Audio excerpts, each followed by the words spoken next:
కొన్నాళ్ళయింది. అయిపోయిన తర్వాత ద్రోణాచార్యుల వారు అందరు శిష్యుల్ని పిలిచారు. పిలిచి దానికి మళ్ళీ ఒక గౌరవం ఒకటి ఉంటుంది. ఏమిటి అంటే అందరికన్నా వయసులో పెద్దవాడు ఉన్నాడు కదా, వాడిని ముందు పిలిచి అడుగుతూ ఉండాలి. కాబట్టి ధర్మరాజు గారిని ముందు నించోబెడుతూ ఉంటాడు ఆయన. ఆ స్కూల్లో చూడండి, పొడుగు వాళ్ళని ముందు నించోబెడుతూ ఉంటారు. అప్పుడప్పుడు పొట్టి వాళ్ళని ముందు కూర్చోబెట్టి పొడుగు వాళ్ళని వెనక్కి కూర్చోబెడతారు. నువ్వు ఉంటే వాడికి కనపడతారా అంటారు. అవసరాన్ని బట్టి మారుస్తూ ఉంటారు. ద్రోణాచార్యుల వారు ఎప్పుడూ ధర్మరాజు గారిని పక్కన నించోబెట్టేవాడు, వయసుని సిద్ధాంతంగా తీసుకొని. కాబట్టి నిలబెట్టి ఆయన అన్నాడు, ఇదిగో ఆ చెట్టు మీద పక్షిని చూసావా అన్నాడు. కృతకమైన పక్షిని పెట్టాడని మీరు అనుకోవచ్చు, తప్పేం లేదు. పెట్టి ఆ పక్షి తల కనపడుతోందా, బాణం వేసి కొట్టగలవా, ఇంకేమైనా కనపడుతున్నాయా అని అడిగాడు. అయితే ధర్మరాజు గారు అన్నాడు, పక్షి కనపడుతోంది, చెట్టు ఆకులు అన్నీ కనపడుతున్నాయి, నువ్వు వెయ్యక్కర్లేదు బాణం, అదొక వృధా, పక్కకి వెళ్ళాను. ధర్మరాజు గారిని నెత్తినెక్కించుకోలేదు. ఆ తర్వాత భీముడిని పిలిచాడు, నకులుడిని పిలిచాడు, సహదేవుడిని పిలిచాడు, దుర్యోధనుడిని పిలిచాడు, మిగిలిన 99 మంది పేర్లు గుర్తెట్టుకు పాపం అటెండెన్స్ అటుకు పిలిచాడు. పిలిచి అందరినీ ఇదే అడిగాడు, బాణం వేసే తల కొట్టేదానికి అనలేదు ఆయన. దాని తల ఛేదించాలి, తల ఒకటే కనపడుతోందా ఇంకేమైనా కనపడుతున్నాయి అంటే, పక్షి కనపడుతోంది, ఈకలు కనపడుతున్నాయి, రెక్కలు, వెళ్ళిపో. అర్జునుడిని పిలిచాడు, దాని మెడ మీద తగలాలి బాణం, ఏం కనపడుతోందన్నాడు. నాకు ఇంకేమీ కనపట్టలేదు, మెడ ఒకటే కనపడుతోంది, వదులు బాణం అన్నాడు. అంతే. పక్షి శిరంబు తిరంబుగా నీక్షించితి ఒండుగాన నిద్దియుననినన్ లక్షించి వేయుమని సూక్ష్మేక్షణుడు ద్రోణుండు పనిచే ఇంద్రతనూజున్. వదిలిపెట్టు బాణం అన్నాడు. అంతే. ఆ బాణం వెళ్ళి ఖచ్చితంగా పక్షి యొక్క మెడకి తగిలి ఆ మెడ తెగి కింద పడిపోయింది. లక్ష్యశుద్ధి అంటారు. దేని మీద దృష్టో దాని మీదే దృష్టి పెట్టగలగడం. ఇది ఎలా ఉంటుందో తెలుసా అంటే, లక్ష్యశుద్ధి అన్న మాటకు అర్థం ఏమిటో తెలుసా, అది మీరగుట. నేను అన్నం తింటున్నాను అనుకోండి, అన్నం ఏమవుతుంది, నేను జాగ్రత్తగా నా కడుపు నిండేంత వరకు అటు ఇటు పిచ్చి పనులు చేయకుండా, మధ్యలో కూడా సెల్లట్టుకోకుండా అన్నం తిన్నాను అనుకోండి, ఏమవుతుంది, అన్నము నేను అయిపోతాను. నేను దాహం వేసి బింది దగ్గరికి వెళ్ళాను, నాకు ఎన్ని నీళ్లు కావాలో అన్ని నీళ్లు జాగ్రత్తగా ఓ గడగడగడగడగడ తాగేయకుండా చక్కగా నీళ్లు తాగాను అనుకోండి, నీళ్ళు ఏమవుతాయి, నేనైపోతాను. ఎందుకైపోయాయి, దాని మీదే దృష్టి పెట్టి నీ కడుపు నిండేంత వరకు, నీకు చాలనేంత వరకు నువ్వు లోపలికి పుచ్చుకున్నావు కాబట్టి నీవైపోయాయి. అంతేగాని పరాకుగా ముక్కు దగ్గర పెట్టి పోసేశారనుకోండి, కడుపు నిండి దాహం తీరుతుందా, తీరదు. చదువునందు కూడా అంతే. పుస్తకం ఎదురుగుండా పెట్టుకోవడం తాను చదవడం కాదు, చదువుతుండగా పుస్తకం తాను ఎంత మారిపోతున్నాడు. అందుకే నేను వ్యాసుణ్ణి చదివాను, నేను నన్నయ్య గారిని చదివానంటారు. అంటే భారతం చదవడం కాదు, భారతము తానవ్వాలి. అంటే అంతగా అక్కడ చదువుతున్నప్పుడు పుస్తకము పద్యాలు కాదు, మీకు అంతఃపురము, ద్రోణాచార్యుల వారు, చెట్టు, పక్షి వాళ్ళందరూ రావడం, వెయ్యమండం బాణం, అర్జునుడు వెయ్యడం, ఆ పక్షి తల ఊడి కింద పడిపోవడం, ఇవన్నీ ఇక్కడ కనపడుతూ ఈ కన్నులు పద్యాన్ని చదవాలి. అర్జునుడు అంత గురితో బాణం వెయ్యగలిగాడు. వేస్తే సంతోషించాడు ఆయన లక్ష్యశుద్ధికి. ఇదిరా నాయనా నేను కోరుకునేది, చాలా అద్భుతమైనటువంటి లక్ష్యశుద్ధిని నువ్వు చూపించావు అని. ఒకనాడు ఇది చెప్పాడు కదండి, అదిగో చెట్టు మీద పక్షి ఉంది, ఆ పక్షి మెడ కొట్టాలన్నాడు. అది కదలటం లేదు కాబట్టి కొట్టేశాడు, అయిపోయింది. ఒక్కొక్కసారి ఏమవుతుందంటే భయము, ఉద్విగ్నత, దుందుడుకుతనము ఇలాంటివి కొన్ని ఉంటాయి. అవి దాని యందు చాలా తొందరపడకుండా, ఆవేశం లేకుండా చక్కగా ఆలోచించగలిగినటువంటి నిపుణత కూడా ఉండాలి విలువిద్యకి పక్కన. అది లేదనుకోండి, అది లేకపోతే ఏమవుతుందంటే లేనిపోని ఉపద్రవాలు వస్తాయి. అలా వెళ్ళిపోతున్నాడు, మన శత్రువులాగే ఉన్నాడని మనం వేసేసాడు అనుకోండి, పాండురాజు గారు జింకల మీద వేసేసినట్టు ఉంటుంది కాదు, లేనిపోని ఇబ్బందులు వస్తాయి. దశరథ మహారాజు గారు అలా బాణం వేసే కదా ఉపద్రవం తెచ్చుకున్నాడు.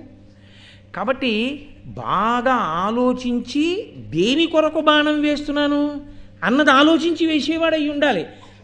కాబట్టి అకస్మాత్తుగా ఏదైనా సంఘటన జరిగితే నిలబడతాడా అర్జునుడు?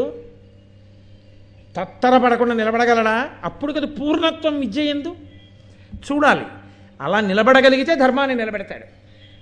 ధర్మానికి వైక్లభ్యం ఎలా వస్తుందండి? నోటీస్ ఇచ్చి వస్తుంది ఏంటి? దొంగతనం చేసేవాడు ఏమంటే రాబో 3 నెలలలో ఏ రోజైనా నేను మీ ఇంటి దొంగతనం చేయవచ్చు అని కాగితం ఏమైనా పంపిస్తాడా?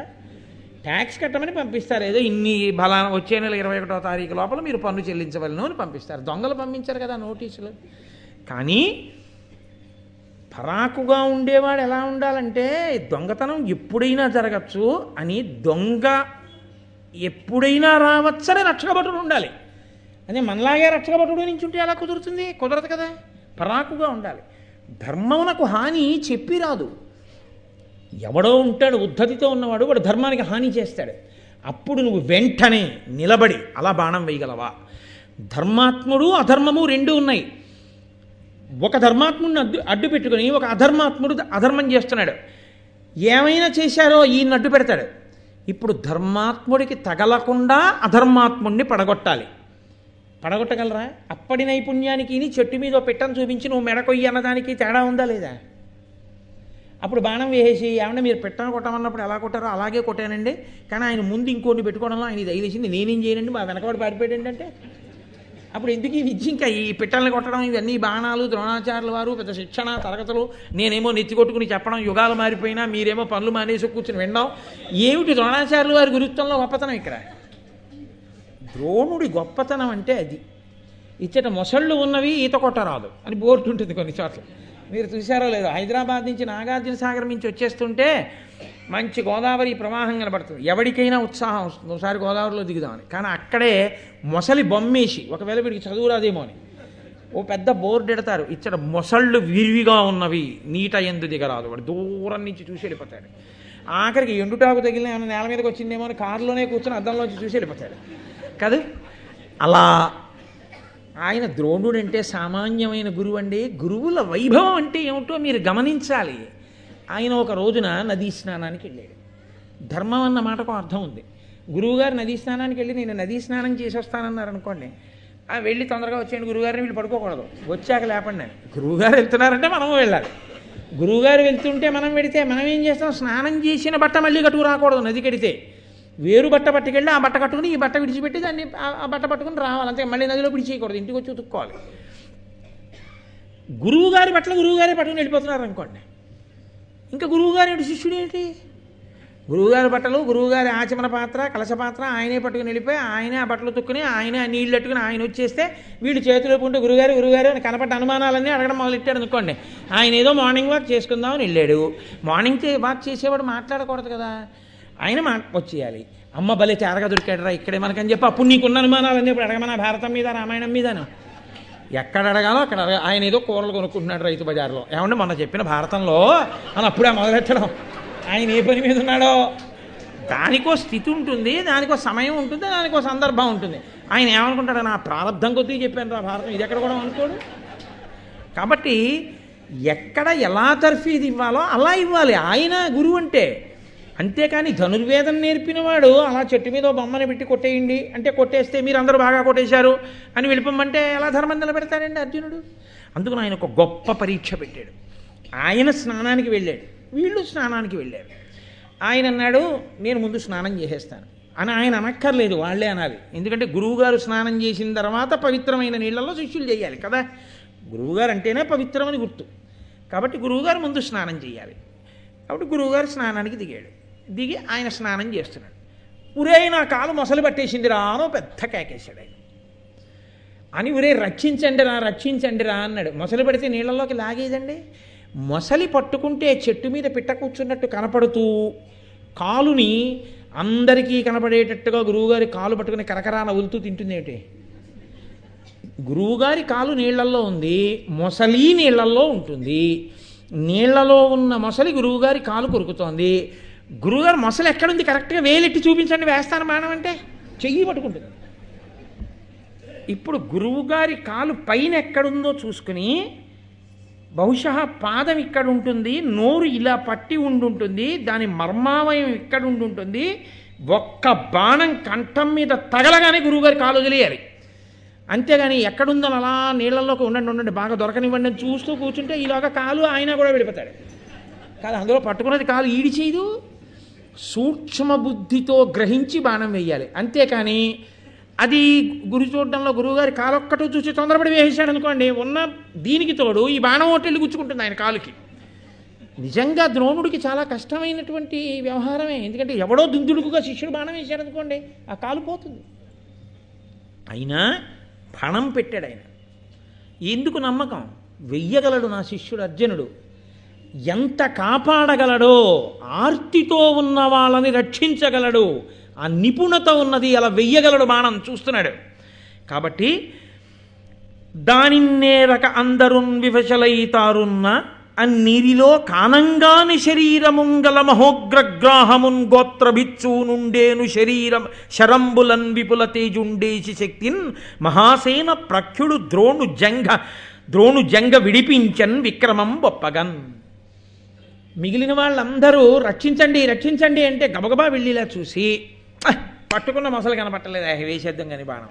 నీళ్లలో ఉంది మొసలి, ఎక్కడుంది మొసలి? కనపడితే కదా మనం బాణం వేయడానికి. చెట్టు మీద పెట్ట నేర్పారు గురువుగారు, పట్టుకున్నది అలా పెట్టేదైనా పట్టుకుంటే కొడతాం, మొసలి పట్టుకుంటే ఏం పడతాం? పోనీ మనము దిగుదామంటే మన్నట్టుకుంటే ఎవడో దిగడు, మాకు మొసలి కనపట్టలేదు, బాణం వేయడు. అందరూ పైగా గురువుగారిని మొసలట్టేసుకుందని భయపడిపోయి అందరూ పక్క అటు ఇటు పోయారు. అర్జునుడు మాత్రం వెంటనే వచ్చి గురువుగారి కాలు పట్టుకున్నప్పుడు పైకి ఉంటుంది కదండి తొడా మోకాలును, అవి ఎక్కడున్నాయి, నిలబడిన తీరు పట్టి గురువుగారి యొక్క పాదం ఎక్కడుంది, మొసలి నీటిలోంచి వచ్చి పట్టుకున్నప్పుడు గురువుగారి పాదం దగ్గర పిక్కని ఎక్కడ పట్టుకుని ఉంటుంది, పిక్కని పట్టి ఉంది కాబట్టి పాదానికి ఇంత దూరంలో మొసలి నోరు ఉంటుంది, పట్టుకుని ఉంది కాబట్టి కదలకుండా ఉంది. ఒక్క బాణం వేసి కొడితే అది వెంటనే బాధకి ఇంకొంచెం గట్టిగా పాదం పట్టుకుంటే గురువుగారికి ఆపద వస్తుంది. బాణం మీద బాణం, బాణం మీద బాణం, కన్ను తీసి కన్ను మూసే లోపల 5 బాణములను మర్మస్థానముల మీద కొట్టి నోరు తెరిచి అలా చచ్చిపోయి తేలిపోయి కొట్టేశాడు. అంతే. మొసలి ప్రాణం విడిచిపెట్టడం, నోరు తెరుచుకు చచ్చిపోవడం, నీటి మీద తేలిపోవడం అయిపోయాయి. తనని రక్షించుకోలేనివాడా ద్రోణుడు? ఆయన వెంటనే కాలు తీసుకుని పైకెక్కి షహభాష్, ఇది నా నమ్మకం, అందుకు నేర్పాను నీకన్నాడు ఆయన. కాబట్టి మహానుభావుడైనటువంటి ద్రోణుడు అర్జునుడు ఎంతవరకు విలువిద్యకి నిలబడగలడు ఇంత పరీక్ష చేశాడు. ఇప్పుడు విలువిద్యకి నిలబడగలడు, ఆర్తితో ఉన్న వాళ్ళని కాపాడగలడు, ధర్మము తెలిసున్నవాడు. చాలా తృప్తి పొందాడు. నేను అపాత్రుడికి ఇవ్వలేదు విద్య, నేను పాత్రునకే ఇచ్చాను. పరమ సంతోషంగా ఉన్నాడు. ఒక రోజున ధృతరాష్ట్ర మహారాజు గారి దగ్గరికి వెళ్ళాడు. నీ పిల్లలందరికీ విద్యాభ్యాసం అయిపోయింది, నేను చెప్పాను, నూరి పొయ్యగలిగినంత నూరిపోశాను. భీముడు గదాయుద్ధం నేర్చుకుంటానన్నాడు, నేర్పాను. దుర్యోధనుడు గదాయుద్ధం నేర్చుకుంటానన్నాడు, నేర్పాను. అర్జునుడు విలువిద్య నేర్చుకుంటానన్నాడు, నేర్పాను. కర్ణుడు విలువిద్య అడిగాడు, నేర్పాను. ధర్మరాజు గారు ఈట విసరడంలో ఎక్కువ ప్రావీణ్యం కావాలన్నాడు, నేర్పాను. ఎవరికి ఏది కావాలన్నారో అది నేర్పాను.